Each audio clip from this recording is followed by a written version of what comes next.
Today, as we begin Renewed again, we're journeying through the Catechism of the Catholic Church, and we begin with the third of our sacraments of initiation: baptism, confirmation, and now the Eucharist. The Eucharist, in each of the sacraments, we're recalling how the invisible God, how the God who is so other to us, becomes close to us and becomes visible to us through word and through sign.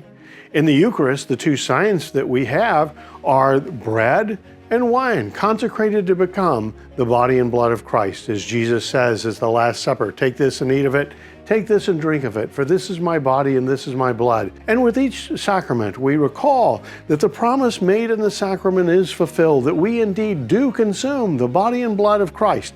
The teaching of the Church is that in each particle of the Eucharist, we are receiving indeed the fullness of Christ, humanity and divinity, body and soul, that we experience the entire of the risen Christ through this special sacrament. The Eucharist we describe in the Second Vatican Council, and the document on the sacred liturgy is described in this way: as the font and summit of our life. It is the place from which we go out to the world. It is the place we return to be fed and nourished.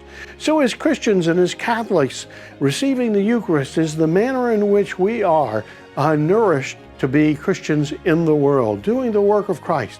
In order to do that, we have to think about the effects of the Eucharist. The number one effect of the Eucharist is a deeper union with Christ. When we receive that body and blood, it is not as if Christ becomes a part of us. We are more deeply incorporated into Christ.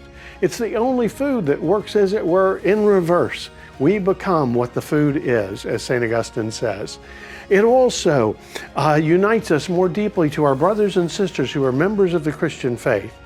It commits us to the poor, and it is an anticipation of future glory, of the eternal banquet with Christ and all the saints. So sisters and brothers, in this wonderful sacrament, we do become united with the presence of Christ. That's why we use this expression, real presence. You may hear the language of transubstantiation. It's philosophical language from the 13th century that was used to express exactly how that transformation happens from bread and wine, that we see the outward signs of bread and wine, but the substance is changed into the body and blood of Christ by the consecratory prayer of the priest at Mass. That language is still very much used in the Church, but the way we can summarize it most easily is to say it is that real and particular and special, in fact, the most special presence of Christ that we can ever encounter in these earthly days. So sisters and brothers, if we receive the Eucharist, we have the promise that Christ has for us. Each reception of the Eucharist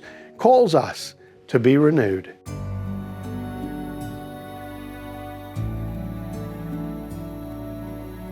Please like, subscribe, and comment below. God bless you.